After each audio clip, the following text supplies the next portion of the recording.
மாணவர்களுடைய கல்வி தகமை ஒருபுறம் வைத்துவிட்டு தொழில் தகமை என்ற விடயத்தை கையாளுவதில் தேசிய கல்வி நிர்வாகம் எவ்வாறு செயல்படுகிறது? நல்ல கேள்வி பிரசன்னா. உண்மையில் நீங்கள் சொன்ன விடயம் இன்னும் நாங்கள் சுருக்கமாக உரிய சொற்பதத்தோடு சொல்வதாக இருந்தால், இலங்கையிலே காணப்படக்கூடிய வேலையின்மை, இலங்கையிலே தொடர்ச்சியாக நாங்கள் இந்த பொருளாதார குறிகாட்டிகள், சமூக நல குறிகாட்டிகள் அதவற்றையெல்லாம் நாங்கள் பார்க்கின்ற பொழுது இங்கே இருக்கக்கூடிய ஒரு மிக முக்கியமான பிரச்சனை வேலையின்மை பிரச்சனை. இலங்கையில் காணப்படுகின்ற வேலையின்மை நீங்கள் அழகாக சொன்னீர்கள். அதே போல்தான் எவ்வாறெனில் ஆட்களுக்கேற்ற வேலை இல்லை, வேலைக்கேற்ற ஆட்கள் இல்லை. அதுதான் இலங்கையில் இருக்கின்ற வேலையின்மையினுடைய மிக பிரதான பிரச்சனை. என்றால் நாங்கள் ஏதோ ஒரு விஷயத்தை கற்று வச்சிருக்கிறோம், ஆனால் நாங்கள் கற்றதுக்கேற்ற தொழில் வாய்ப்புகள் இல்லை. அதே போல் தொழில் நிறுவனங்கள் உலகமயமாக்கலுக்கு ஏற்ற முறையில் அவை தம்மை புதுப்பித்திருக்கின்றன. அந்த புதுப்பித்தல்களுக்கு பொருத்தமான வேலையாட்களாக வெளியேறுகிற மாணவர்கள் இல்லை. எனவே உண்மையில் ஆட்களும் இருக்கின்றார்கள், வேலை வாய்ப்புகளும் இருக்கின்றன. ஆனால் அங்கே பொருத்தப்பாடு இல்லை, பொருத்தமின்மைதான் இருக்கின்றது. இதற்குத்தான் காரணம். நாங்கள் இதற்குத்தான் எல்லாரும் குற்றச்சாட்டுவது என்னவென்றால், இலங்கையினுடைய கலை திட்டத்தில் காணப்படுகின்ற குறைபாடு தான் இதற்கு பிரதானமான காரணம். உலகமயமாக்கலாக இடம்பெறுகின்ற கல்வி திட்டங்களில் எவ்விதமான மாற்றங்கள் மேற்கொள்ளப்படுவதில்லை. நீங்கள் கூறியது, ஆரம்பத்தில் கூறியது போன்று மக்கள் பாடத்திட்டங்களில் ஏற்படுகின்ற மாற்றங்கள் எங்களுக்கு உடன்பாடு இல்லை. எனவே உலகமயமாக்கலோடு இணைந்த ஒரு மறுசீரமைப்பு மேற்கொள்ள வேண்டும் என்பது கோரிக்கையாக இருக்கிறது. ஆனால் இன்னும் அது நடைமுறை சாத்தியமாக இல்லை. அதுதான் கேள்வி. இல்லை, அதான் பிரச்சனை. என்னென்றால் எங்கள பிரதேசங்களில் இருக்கக்கூடிய அந்த வளங்களை பயன்படுத்தக்கூடிய ஆற்றல்கள், அந்த வளங்கள் பற்றிய அறிவு எங்களுக்கு இருக்க வேண்டும். அதே போன்று நிறுவனங்களில் இருக்கக்கூடிய தொழில்கள் என்ன, அந்த தொழில்களுக்கு தேவையான அறிவு, திறன், அனுபவங்கள், மனப்பாங்குகள், இதர விடயங்கள் என்ன. அதே போன்று புதிய அந்த தொழில்நுட்பங்களோட தொழில்கள் எல்லாம் அந்த புதிய வலையமைப்பு முறை, தொழில்நுட்பங்கள் அவ்வாறான விஷயங்களோடு இணைந்தவையாக இருக்கின்றது. ஆனால் நாங்கள் இன்னமும் பரீட்சை மையமான கற்பித்தலில் அந்த சோக்கன் டோக்கன் சொல்வார்கள், வெண்கட்டியும் கரும்பலகையும் அந்த மாதிரி அந்த ஒரு பரீட்சை மையமான, ஒரு விரிவுரை மையமான, அறிவு மையமான ஒரு மட்டுப்படுத்திய கற்றல் பொறிமுறைக்குள்ளதான் இன்னும் இருக்கின்றோம். இந்த பாடத்திட்டங்கள் அல்லது கலைத்திட்டங்கள் மாற்றங்களின் போது முக்கியமாக ஆசிரியர்களினுடைய, மாணவர்களினுடைய, பெற்றோர்களினுடைய, அதிபர்களினுடைய, ஏனைய தரப்பினர்களினுடைய அந்த மனப்பாங்குகளிலே மாற்றம் பெற வேண்டும். உண்மையில் பிள்ளைகள் தொழில்களை தேடுகின்ற ஆட்களாக உருவாக்கப்படக்கூடாது, தொழில்களை வழங்கக்கூடிய வல்லமை உள்ளவர்களாக புத்தாக்க சிந்தனையுடன் அவர்கள் உருவாக்கப்பட வேண்டும். இங்கே தான் அழகாக கவனிக்க வேண்டிய அந்த விஷயம் இருக்கிறது. கல்வியை பூர்த்தி செய்து கொண்டு அவர்கள் வேலை தேடி செல்கின்ற நபர்களாக இல்லாமல் ஏனையவர்களுக்கு வேலை வழங்கக்கூடிய தொழில் வழங்குனர்களாக, புதிய தொழில்களை உருவாக்கக்கூடியவர்களாக, புதிய தொழில்களை தொழில் வாய்ப்பை உருவாக்குதல், புதிய தொழில்களை உருவாக்குதல், அவற்றுக்கு புதியவற்றை கண்டுபிடிக்க வேண்டும். எனவே இங்கே அந்த ஆக்கத்திறன், கிரியேட்டிவிட்டி என்று சொல்லுவோம், அதேபோல் இனோவேஷன், புத்தாக்கம் என்று சொல்லுவோம். அப்போ அந்த ஆக்கத்திறன், புத்தாக்கத்திறன், அதோடு கிரிட்டிக்கல் திங்கிங், அந்த விமர்சன சிந்தனைகள், லாஜிக்கல் திங்கிங், தர்க்க ரீதியான சிந்தனைகள், இவ்வாறான திறன்களோடு அந்த பிள்ளைகள் உருவாக வேண்டும். அதற்கான அவர்கள் முயற்சியாண்மையாளர்களாக உருவாக்க வேண்டும். எனவே இப்போ தற்பொழுது நாங்கள் எதிர்பார்க்கிற இந்த புதிய கலைத்திட்ட மாற்றத்திலே அவ்வாறான விஷயங்கள் தனிப்பாடங்களினூடாகவும் ஏனைய பாடங்களுக்கூடாகவும் அவை முன்வைக்கப்படுகின்றன. இப்போ உதாரணமாக தற்பொழுது தரம் 10 உலகாலும் தரம் 10 வணிகத்துறை பாடங்கள் நடைமுறைப்படுத்தப்பட்டன. இப்பொழுது தரம் 6 அந்த வணிகத்துறை பாடங்களை நடைமுறைப்படுத்துவதற்கு, சிறிய அளவிலே நடைமுறைப்படுத்துவதற்கு எதிர்பார்க்கப்படுகின்றது. அவற்றிலே இந்த பொருளியல், முயற்சியாண்மை, முந்தைய அவை முயற்சியாண்மை ஏ லெவலில், பொருளியல் ஏ லெவல், அப்படி தான் அந்த பாடத்திட்டங்கள் இருந்து வருகிறது. இப்பொழுது தரம் 6 பொருளாதாரத்தை பற்றிய பொருளியல் பாடம், முயற்சியாண்மை, இவ்வாறான பாடங்கள் சிறிய சிறிய அளவிலே அறிமுகப்படுத்தப்படுகின்றன. எனவே அந்த இடைநிலை கல்வி செகண்டரி லெவலுக்கு தரம் 6க்கு வருகின்ற பிள்ளை இந்த விஞ்ஞானம் கணிதம் அவ்வாறான பாடங்களை கற்பதோடு அவர்களுக்கு இந்த முயற்சியாண்மை பொருளாதாரம் கைத்தொழில்கள் இவ்வாறான வெவ்வேறு வாய்ப்புகளை சுயமாக வணிகங்களை எவ்வாறு உருவாக்கலாம், பிரதேசத்திலே காணப்படுகின்ற வளங்களை எவ்வாறு சிறப்பாக பயன்படுத்தலாம், இந்த உற்பத்திகளை உள்நாட்டு தேவைக்கும் சர்வதேச தேவைக்கும் எவ்வாறு அந்த உற்பத்திகளை சிறப்பாக மேற்கொள்ள முடியும், எவ்வாறான அந்த சிந்தனைகள் எல்லாம் இவற்றுக்கு ஊடாக வழங்கப்பட இருக்கின்றது. அதே போன்று இப்போ சிறிய சிறிய தொழில்களை ஆரம்பிக்கின்ற பொழுது அவற்றுக்கு இருக்கக்கூடிய சட்ட நடைமுறைகள் என்ன, அவற்றை எவ்வாறு பதிவு செய்யலாம், அவற்றுக்கான மூலதனங்களை எவ்வாறு பெற்றுக்கொள்ளலாம், இவ்வாறான சிந்தனைகள் எல்லாம் அந்த தரம் 6ல் இருந்தே பிள்ளைகளுக்கு முன்வைக்க எதிர்பார்க்கப்படுகின்றன. அவர்களினுடைய சூழல் தொடர்பான அந்த விஷயங்கள் முன்வைக்கப்படுகின்றன. வெவ்வேறு பாடங்களுக்கூடாக அங்கே பாடங்களுக்கு இடையிலே ஒரு இன்டகிரேஷன், ஒரு ஒருங்கிணைப்பு. இப்போ கடந்த காலங்களிலே அந்தந்த பாடங்களுக்கு இடையில் பெருமளவுக்கு ஒருங்கிணைப்பு காணப்படவில்லை. இப்போ நாங்கள் அந்த பாடங்களை தனித்தனியாக அறிமுகப்படுத்துவதாக இருந்தாலும், உதாரணமாக சமய பாடங்கள் மொழி பாடங்கள் கூட ஏனைய பாடங்களோடு ஒருங்கிணைக்கக்கூடிய முறையில் அவர்கள் ஒரு பொதுவான குறிக்கோள்களை நோக்கி பயணிக்கக்கூடிய முறையிலே அங்கே இடம்பெறுகின்றது. உதாரணமாக இலங்கையிலே பொருளாதாரத்தை தீர்மானிக்கின்ற அல்லது பொருளாதாரத்தை ஈட்டி தருகின்ற வருமானத்தை ஈட்டி தருகின்ற மிக முக்கியமான ஒரு துறையாக இந்த பெருந்தோட்டத்துறை தேயிலை உற்பத்தி இருக்கின்றது. பாருங்கள், இந்த தேயிலை உற்பத்தி சம்பந்தமாக அந்த தேயிலை உற்பத்தி இப்பொழுது கொஞ்சம் நலிவடைந்திருக்கிறது. காரணம், அதிலே எங்களுடைய முழுமையான ஈடுபாடு அல்லது அவற்றிலே செய்ய வேண்டிய காலத்துக்கு தேவையான மாற்றங்கள் சரிவர முன்னெடுக்கப்பட இல்லை, அவை விரிவாக்கம் செய்யப்பட இல்லை. அதில் இருக்கின்ற தொழிலாளர்கள் அதிலிருந்து விடுபட்டு நகரங்களுக்கு வந்து கட்டிட நிர்மாண பணிகள் வணிக நிறுவனங்களில் கடமையாற்றில் அவ்வாறான ஒரு திசையை நோக்கி வர பார்க்கின்றார்கள். இது இலங்கைக்கு பாதகமானதாக அமையும். எனவே இப்போ நாங்கள் எல்லா பாடங்களுக்கு ஊடாகவும் என்ன கொண்டு வரோம், ஒரு மொழி பாடமாக இருந்தால் அங்கே தேயிலையை பற்றி அல்லது மலையகத்தை பற்றி அங்கே ஒரு கட்டுரையோ அவ்வாறான ஒரு சிந்தனையை கொண்டு வரோம். அதே போல் சுற்றாடல் அல்லது புவியியல் என்று வருகின்ற பொழுது தேயிலை ஏன் அங்கே இருக்கிறது, அதுக்குரிய புவியியல் சூழல் என்ன, இயற்கை சூழல் என்ன, அவ்வாறான விஷயங்கள் அந்த புவியியல் அவ்வாறான பாடங்களுக்கூடாக சூழல் பாடங்களுக்கூடாக கொண்டு வரப்படுகின்றது. அதே போல் நாங்கள் விஞ்ஞான பாடத்துறையில் போகின்ற பொழுது தேயிலை மூலமாக எங்களுக்கு கிடைக்கக்கூடிய நன்மைகள் என்ன, பாதிப்புகள் என்ன, அவற்றின் உற்பத்தியை அதிகரிக்கிறதுக்கு நாங்கள் என்ன ரசாயனங்கள் அவ்வாறான விஷயங்களை பயன்படுத்தலாம், புதிய பயிர் நடுகை முறைகளை எவ்வாறு கொண்டு வரலாம், அவ்வாறான விஷயங்கள். அதே போல் கணித முறைகளுக்கு ஊடாக வருகின்ற பொழுது அந்த கணித அறிவுகள் இந்த தேயிலை உற்பத்தி தொடர்பான தேவையற்ற வீணான அந்த கிரியங்களை குறைப்பதற்கு வணிகமும் அதுக்கு உதவும். அவ்வாறு அந்த வெவ்வேறு தேயிலையை பற்றி எல்லா பாடங்களுக்கும் இருக்கும், ஆனால் வெவ்வேறு விதமாக. அப்போ அதை ஒரு முழுமைப்படுத்தி வருகின்ற பொழுது அங்கே அந்த வெவ்வேறு திறன்கள் கிடைப்பதோடு இப்போ பிள்ளைக்கு ரைட் இங்கே ஒரு தேயிலை தோட்டத்துறை ஒன்று இருக்கிறது, அது பொருளாதாரத்தில் முக்கியம் பெறுகிறது, அது நலிவடைந்திருக்கிறது, அதை மேம்படுத்துவதன் மூலம் மீண்டும் எங்களுடைய ஏற்றுமதி வருமானத்தை கூட்டலாம், டாலர் பிரச்சனையை குறைக்கலாம், பொருளாதார இடரை குறைக்கலாம். அப்போ இவ்வாறான அந்த அது அந்த யதார்த்தமான கற்றல் என்று சொல்வார்கள், ஒதென்டிக் லேர்னிங் என்று நாங்கள் சொல்லுவோம்.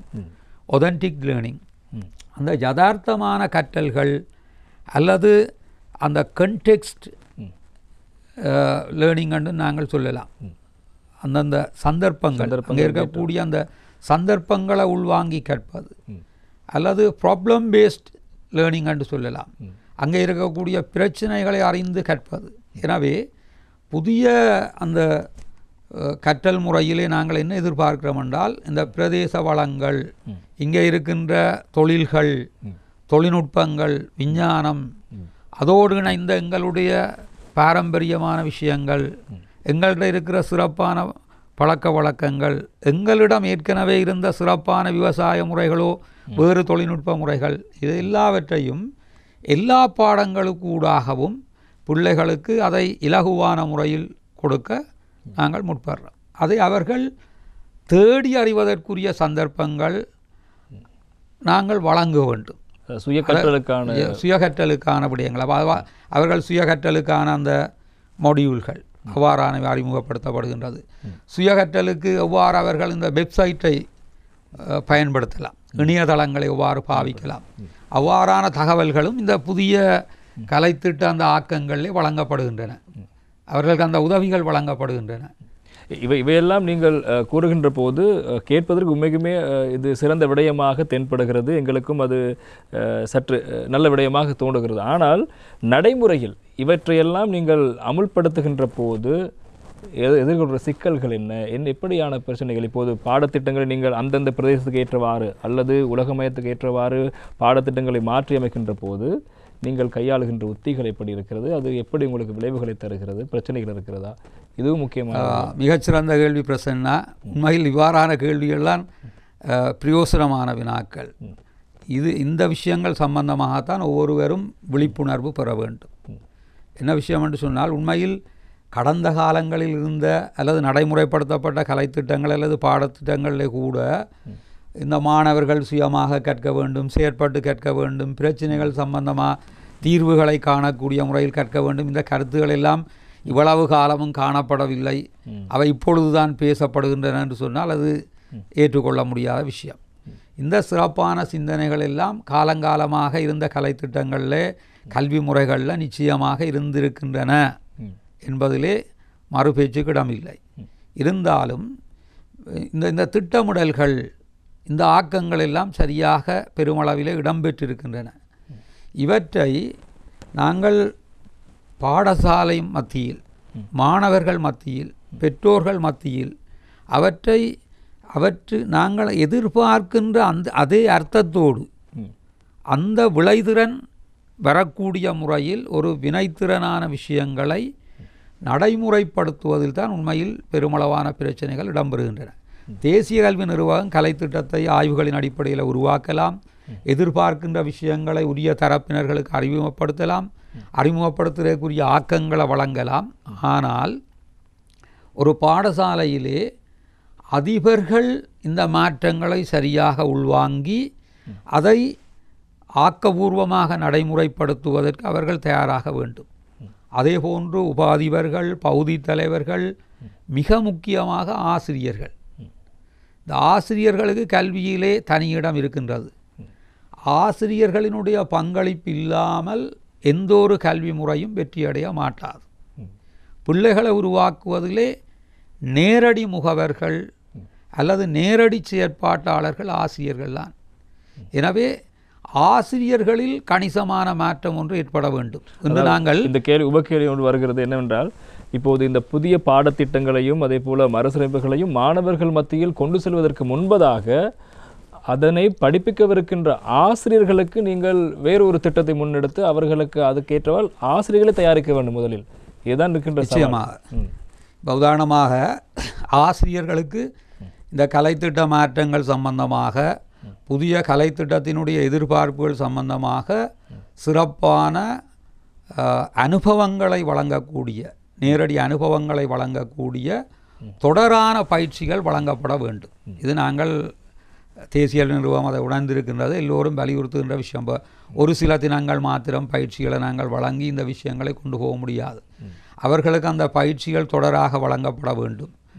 அந்த பயிற்சிகளை பெற்ற பின்னர் அவர்கள் வகுப்பறையில் அதை எந்தளவு வினைத்திறனாக விளைதிறனாக நடைமுறைப்படுத்துகிறார்கள் என்பது தொடர்பாக போதிய கண்காணிப்பு, மேற்பார்வை, பின்னூட்டல், மதிப்பீடு இவையெல்லாம் சரியாக இடம்பெற வேண்டும். இவற்றுக்கான போதிய அளவு வசதி வாய்ப்புகளும் ஊக்கப்படுத்தல்களும் ஆசிரியர்களுக்கு வழங்கப்பட வேண்டும். ஏற்கனவே அந்த குறிப்பிட்டதனுடைய தொடர்ச்சியாக ஆசிரியர்கள், அதிபர்கள், பகுதி தலைவர்கள், மாணவர்கள், பெற்றோர்கள் எல்லோருக்குமே பரீட்சை மையமான கல்வி அது தவிர்க்க முடியாதது. ஏனென்றால் நான் சொன்ன மாதிரி அந்த உயர்கல்வி வாய்ப்புகள் அல்லது தொழில் சார் நிறுவனங்களில் கற்கக்கூடிய வாய்ப்புகள் எல்லா பிள்ளைகளுக்கும் கிடைப்பதை உறுதிப்படுத்தும் வரையும் இந்த போட்டி மையமான பரீட்சை முறைகளை நாங்கள் முற்றுமுழுதாக தவிர்க்க முடியாது.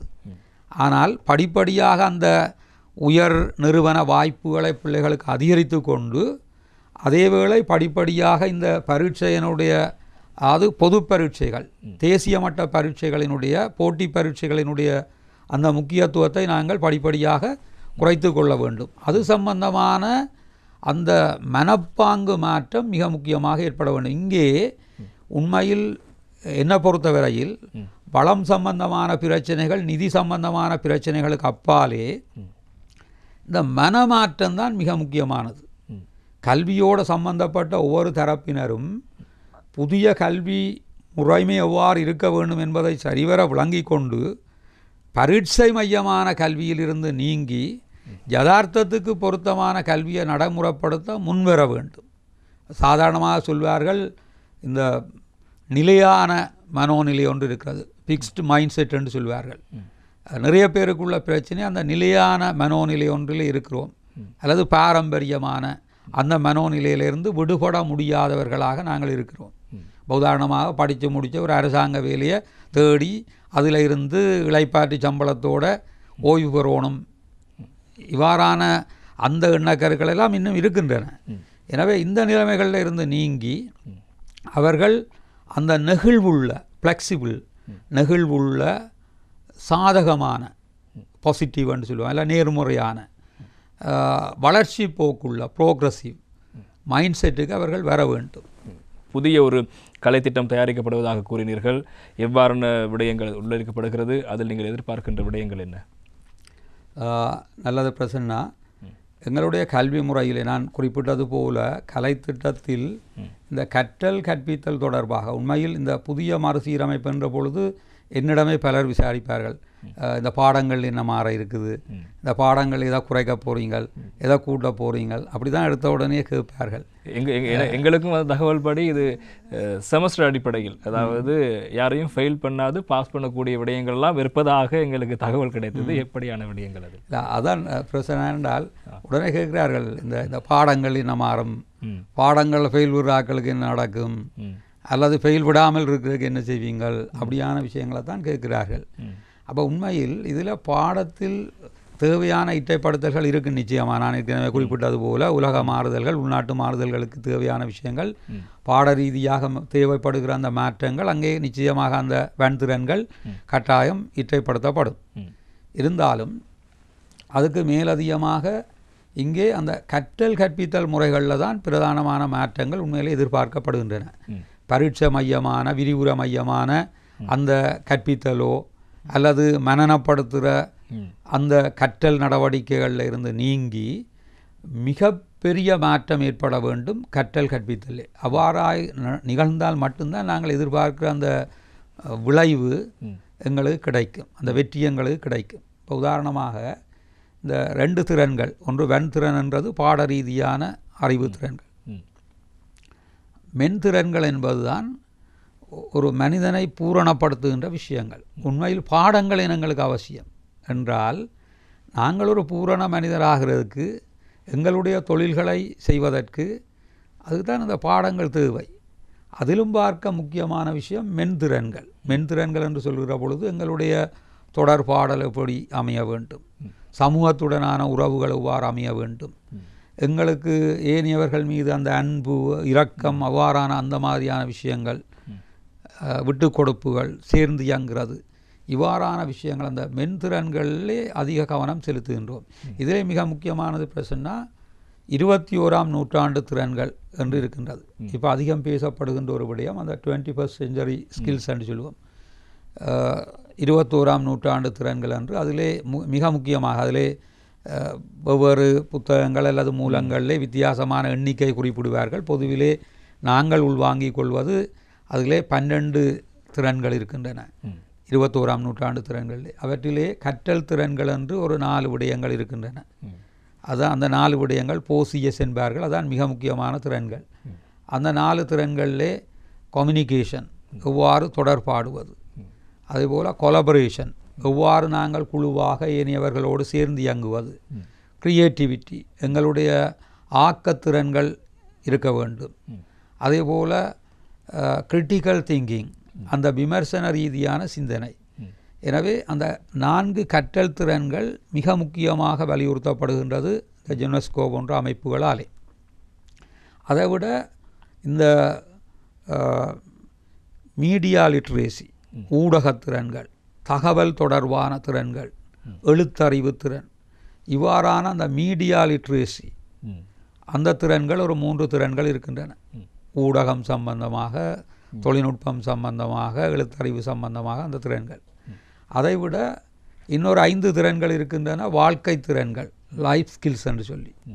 அந்த வாழ்க்கை திறன்களில் வரக்கூடிய உதாரணமாக தலைமைத்துவம், நெகிழ்வுத்தன்மை, ஒரு விஷயத்தை தொடங்குகிற ஆற்றல், உற்பத்தி திறன், இவ்வாறு 5 திறன்கள் அங்கே வாழ்க்கை திறன்களாக கருதப்படுகின்றன.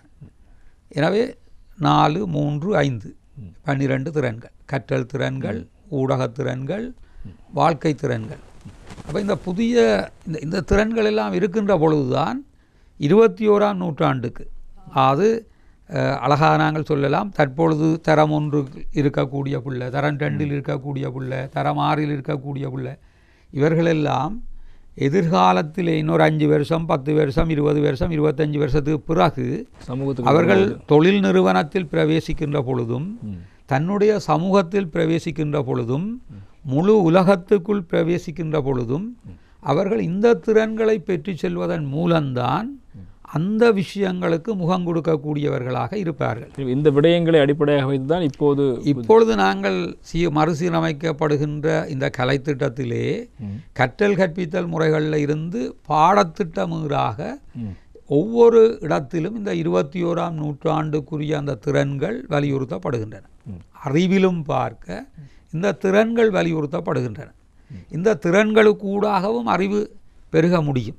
இந்த திறன்களை பெற்றுக்கொள்கின்ற பொழுதும் அறிவு மேலும் உறுதியாக, உண்மையாக பெருக முடியும். அதே போன்று கைத்தொழில் புரட்சிகள், காலத்துக்கு காலம் ஏற்பட்ட கைத்தொழில் புரட்சிகள் எங்களுடைய கல்வித்துறையிலே, எங்களுடைய அறிவு பரம்பலிலே பல தாக்கங்களை ஏற்படுத்தி இருக்கின்றன. அவற்றிலே 1ஆம் 2ஆம் 3ஆம் கைத்தொழில் புரட்சிகளுக்கு அப்பாலே தற்பொழுது 4ஆம் கைத்தொழில் புரட்சி, 4th இண்டஸ்ட்ரியல் ரெவல்யூஷன் என்று சொல்லுவோம், 4வது கைத்தொழில் புரட்சி சம்பந்தமாக நாங்கள் வாசித்தறிய வேண்டும், தேடி அறிய வேண்டும்.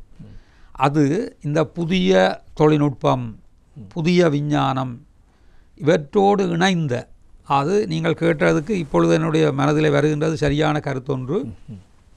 இந்த பிளெண்டட் லேர்னிங் என்று சொல்வார்கள், கலவை கற்றல் என்று சொல்வோம்.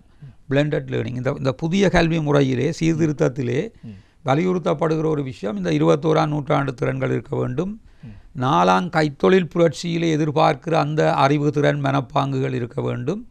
அதெல்லாத்துக்கும் மேலதிகமாக இந்த பிளெண்டட் லேர்னிங் இருக்க வேண்டும். கலவை கற்றல் என்றால் வளமையான அவர்களுடைய அந்த நேரடி கற்றல் முறைகளுக்கு அப்பாலே தொழில்நுட்பம், வலையமைப்பு சார்ந்த அந்த தொழில்நுட்பத்தை, ஐடியை தங்கள் ஐடி, ஐசிடி அவ்வாறான அந்த விடயங்களை, நெட்வொர்க் அந்த விஷயங்களை தங்களோடு இணைத்து கொண்டு கற்றலில் ஈடுபட வேண்டும். இந்த விஷயங்கள்லாம் இங்கே வலியுறுத்தப்படுகிற மிக முக்கியமான விஷயங்கள். 21ஆம் நூற்றாண்டு திறன்கள், 4வது கைத்தொழில் புரட்சி, கலவை கற்றல் முறைகள், இவற்றுக்கூடாக யதார்த்தமான கற்றலை, பிரச்சனைகளுக்கு தீர்வு காணக்கூடிய கற்றலை, உண்மையாக விளங்கி கொள்ளக்கூடிய அந்த ஆற்றலை கொண்டு, இதன் மூலம் கல்வியிலே நாங்கள் 6 நோக்கங்களை கூறுகிறோம். நான் நினைக்கிறேன் அதை பொதுவிலே கூறி இந்த விஷயத்தை நாங்கள் நிறைவு கொண்டு வரையிலும் என்ற நிகழ்ச்சியை, உதாரணமாக எங்களுடைய இந்த புதிய கல்வி முறைக்கு ஊடாக உருவாக்கப்படுகிற பிள்ளை எவ்வாறான தோற்றத்தை அல்லது பண்புகளை கொண்டவராக இருக்க வேண்டும் என்று சொன்னால், நாட்டினுடைய நிலையான சமாதானத்துக்கும் நிலையான பொருளாதாரத்துக்கும் செயற்பாட்டு ரீதியில் பங்களிக்கக்கூடிய பிள்ளையாக அவர் இருக்க வேண்டும். அவருடைய தொழில் தளத்திலே வினைத்திறனும் விளைதிறனும் உள்ள ஒரு ஊழியராக அவர் செயற்படக்கூடியவராக இருக்க வேண்டும். அவர் ஒரு முயற்சியாண்மையாளராக அல்லது முயற்சியாண்மைக்குரிய அந்த திறன்களை, தானே தொழில்களை உருவாக்கக்கூடிய அந்த திறன்களை கொண்டவராக இருக்க வேண்டும். அவர் ஒரு தேசப்பற்றுள்ளவராக இருக்க வேண்டும். அவர் ஒரு சிறந்த பிரஜையாக, சிறந்த குடிமகனாக இருக்க வேண்டும். இவையெல்லாம் அவற்றுக்கு மேலதிகமாக அவர் ஒரு மகிழ்ச்சியான குடும்பத்தின் உறுப்பினராக இருக்க வேண்டும். அந்த விடயம்தான் அங்கே மிக முக்கியமானது. நாங்கள் என்ன முறைகளை கொண்டு வந்தாலும் வருகிற மாற்றங்கள் முழுவதும் அவரை ஒரு மகிழ்ச்சியான குடும்பத்தின் உறுப்பினராக உருவாக்க கூடிய கல்வி முறையாக இது இருக்க வேண்டும். இவைதான் புதிய கல்வி குறிக்கோள்கள் அல்லது நோக்கங்களாகவும் இருக்கும் என்று எதிர்பார்க்கிறோம் இந்த புதிய மறுசீரமைப்பிலே.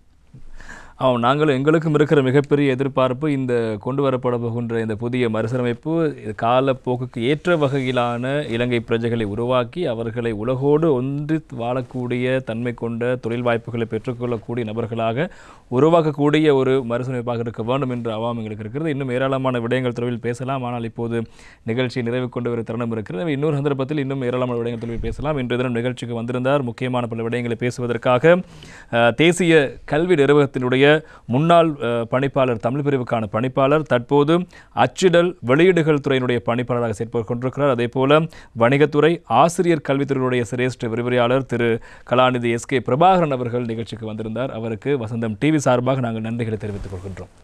நன்றி பிரசன்னா. உங்களுக்கும் இந்த நல்ல சந்தர்ப்பத்தை வழங்கிய வசந்தம் தொலைக்காட்சி நிறுவனத்தினருக்கும் அனைத்து இந்த தொலைக்காட்சி நிறுவன ஊழியர்கள் எல்லோருக்கும் மிக முக்கியமாக வசந்தம் தொலைக்காட்சியினூடாக இந்த நிகழ்ச்சியை பார்த்து கொண்டிருந்த இந்த நல்ல செய்திகளை உள்வாங்கி கொண்ட அனைத்து அன்பு உள்ளங்களுக்கும் என்னுடைய வணக்கங்களை கூறி விடைபெறுகின்றேன். ஆமாம், மற்றும் ஒரு நிகழ்ச்சிகள் அனைவரையும் சந்திக்கும் வரை விடைபெற்று செல்லும் நான் உங்கள் பிரசன்னா. வணக்கம்.